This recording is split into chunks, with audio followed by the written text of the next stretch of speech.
Deuxième jour de l'effectivité du confinement du Grand Libreville, le constat est plus que mitigé. Plusieurs personnes se sont ruées dans les marchés, les boulangeries et autres points de vente, tout en ignorant les gestes barrières. Dans certaines zones, on aurait dit que la vie avait repris son cours normal. Reportage. À pied ou en voiture, les Gabonais sont très présents dans les rues de la capitale. Avec ou sans laisser-passer, chacun va à son occupation comme aux jours habituels, sans se soucier des gestes barrières, quand bien même le confinement du Grand Libreville est effectif depuis dimanche dernier à minuit. Quelques-uns donnent les raisons de leur sortie. Je quitte à Kanda pour Libreville parce que je travaille ici. On peut voir le laisser-passer. Oui, je suis agent, je suis gendarme. Voilà. Les passagers dans le véhicule.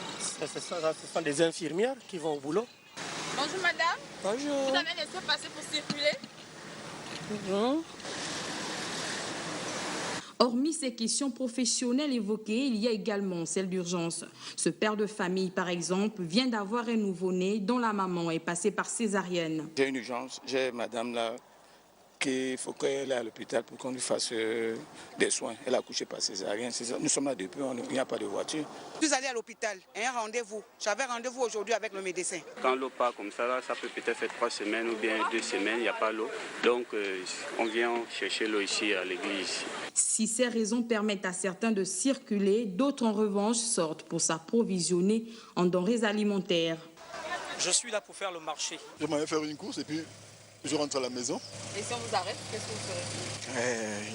Il faut seulement que je sois seulement tout simplement courtois, c'est tout. Face à ce constat, le confinement du Grand Libreville semble ne pas être respecté. Entre les files d'attente, devant les boulangeries, devant les transports en commun et l'affluence dans les marchés, peut-on vaincre le coronavirus? À chacun donc d'être responsable.